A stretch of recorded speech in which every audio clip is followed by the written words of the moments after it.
Good morning दोस्तों, कैसे हैं आप सब। आशा करते हैं आप लोग बहुत अच्छे होंगे। दोस्तों आज का वीडियो बहुत ही इंटरेस्टेड है क्योंकि ऐसा टॉपिक ही लेके आए हैं। दोस्तों आज का ये जो वीडियो है ना वो सीजर के ऊपर रहेगा कि सीजर क्या होता है। सीजर मीन्स कहें तो आप जिसको झटके आते हैं या तो फिर मिर्गी आप कह सकते हैं। ऐसी डिसऑर्डर बहुत ही लाइफ थ्रेटनिंग डिसऑर्डर होती है क्योंकि ये जितने बार सीजर्स आते हैं उतने बार बॉडी को हार्म पहुंचाते हैं। जैसा कि किसी की टंग होती है वो बाइट हो जाती है, मीन्स की टंग कट जाती है, बार बार टीथ के चपेट में आके कट जाएगी और बहुत ज़्यादा ब्लड लॉस होता है। ऐसे में पेशेंट को काफ़ी ज़्यादा प्रॉब्लम्स होती है। तो इसी सीजर्स के बारे में डिस्कस करने आए हैं कि सीजर्स क्यों आते हैं और सीजर्स होता क्या है। तो चलिए दोस्तों स्टार्ट करते हैं। आज आपका डाउट क्लियर हो जाएगा कि सीजर्स क्या होता है, मिर्गी क्या होती है। तो दोस्तों पहले लिखा है कि uncontrolled electrical activity in the brain. ये दोस्तों ब्रेन है, जो पेशेंट का ब्रेन होता है। तो इसमें ऐसी जो इलेक्ट्रिकल एक्टिविटी जो ब्रेन में एक नॉर्मल पर्सन के अंदर जो इलेक्ट्रिकल एक्टिविटी होती है वो नॉर्मल होती है और वो जो इम्पल्सिस जनरेट होती है ब्रेन में वही ट्रांसमिट होती है बॉडी में और बॉडी उसी के हिसाब से एक्ट करता है। बट यहाँ पे क्या होता है कि जो इलेक्ट्रिकल एक्टिविटी जनरेट होती है पेशेंट के अंदर वो एबनॉर्मल होती है, अनकंट्रोल्ड होती है।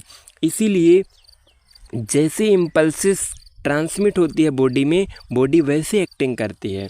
अब यहाँ पे जैसे कि ब्रेन में एबनॉर्मल तरीके से इम्पल्सेस जनरेट होती हैं और एबनॉर्मल तरीके से ट्रांसमिट होती हैं। तो सीजर्स होता क्या है कि uncontrolled electrical activity in the brain में ऐसी इलेक्ट्रिकल इम्पल्सेस जनरेट होती हैं जो कि एबनॉर्मल होती हैं।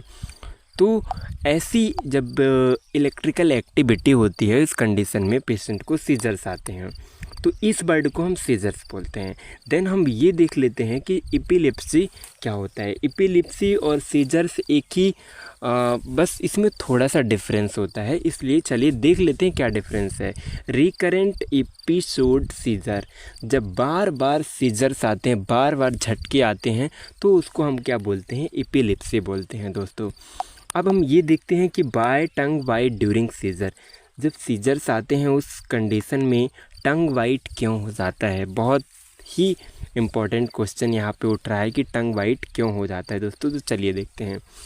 सबसे पहले क्या होता है कि हमारा जो ब्रेन होता है वो ब्रेन में एबनॉर्मल तरीके से इलेक्ट्रिकल इम्पल्सेस जनरेट हुई और जनरेट होने के बाद वो क्या होता है कि जब जो हमारी ये मसल्स आप देख पा रहे हैं दोस्तों, यहाँ पे हर एक मसल्स में एबनॉर्मल तरीके से इलेक्ट्रिकल इम्पल्सेस जो है तो ये सेंड करता है, ट्रांसमिट करता है कौन, ब्रेन।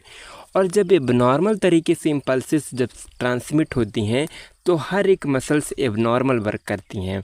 तो ये जो यहाँ की मैसेक्टर मसल्स होती है ये एबनॉर्मल तरीके से ऐंठने लगती हैं, स्पाज्म होती है और स्पाज्म जब होती है और टंग भी एक मस्कुलर ऑर्गन है। तो जब टंग एबनॉर्मल तरीके से कॉन्ट्रैक्ट होती है तो वो टीथ के अटैच में आके और यहाँ पे बाइट हो जाती है दोस्तों। क्यों? क्योंकि जो टंग होती है वो अनकंट्रोल्ड हो जाती है, मतलब कि वो हमारे कंट्रोल में नहीं रहती और उसी टाइम पे ना मसल कंट्रोल में रहती हमारे माउथ की, ना टंग कंट्रोल में रहती। उस कंडीशन में टीथ के अटैच में आके टंग जो है तो वाइट हो जाती है। तो ये सारा ब्रेन का खेल रहता है। ब्रेन में जैसी इम्पल्सेस जनरेट होंगी वैसे जो है तो बॉडी एक्ट करेगी और बॉडी वो टीथ है, टीथ के अटैच में आती है टंग, वो बाइट हो जाती है। तो दोस्तों ये एपिलेप्सी, अब इसके बहुत सारे रीज़न होते हैं दोस्तों कि एपिलेप्सी क्यों होती है या तो फिर सीजर्स क्यों आते हैं। क्योंकि किसी किसी को जेनेटिक होता है, यदि वो जेनेटिकली ही उसके फैमिली में था उसको, तो उसके जो है तो जेनेटिकली भी कॉज होता है।